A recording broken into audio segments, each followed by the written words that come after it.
कांग्रेस वालों से मेरा यह सवाल है कि ये कैलाश साहब जब बीजेपी चले गए तो उन्होंने अपने भाषण में ये बात बोले नहीं बोले, हम थे कांग्रेस में मगर ओरिजिनल आरएसएस के हम थे, बोले ना?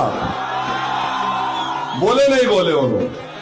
मैं तो झूठ नहीं बोल रहा हूं, वरना फिर मोदी मीडिया को बोलेंगे 6 बजे चलाओ इसको दूल्हा बनाओ, झूठ बोला इन्हें।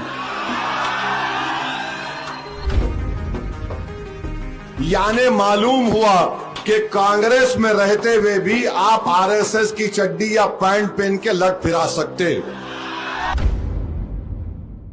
और याद रखिए, जालना में 10 साल से जनाब कैलाश गोविंदयाल मेयर हैं और जनाब कैलाश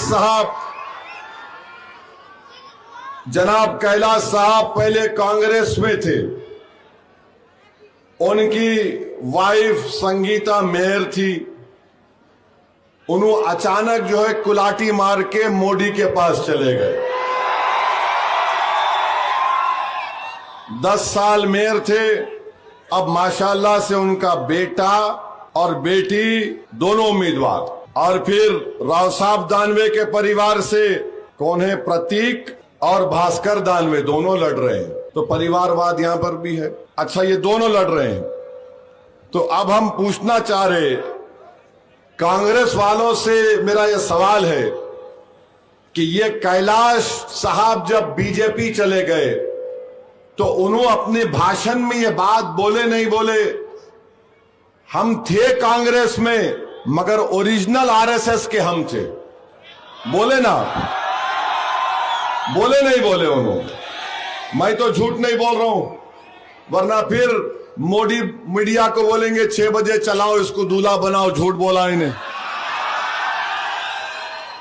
तो कैलाश साहब बीजेपी में गए इलेक्शन हारने के बाद, उनको मालूम हो गया अब कांग्रेस खत्म हो गई, अब मेरा कुछ नहीं होता, क्योंकि ये सब लोग जो है रोटी सेकते ना।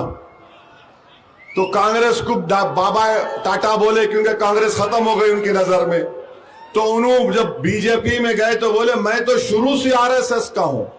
यानी मालूम हुआ कि कांग्रेस में रहते हुए भी आप आरएसएस की चड्डी या पैंट पहन के लट फिरा सकते। अब आपको ये पहचानना पड़ेगा कि सेक्युलरिज्म के माने क्या हैं। मैं जब कहता हूं कि जो लोग सेक्युलरिज्म की मिसाल देकर वोट हासिल करते, सबसे ज्यादा बेड़ा गर्क किया इन्होंने दलितों का, मुसलमानों का, तो यही लोगों ने किया।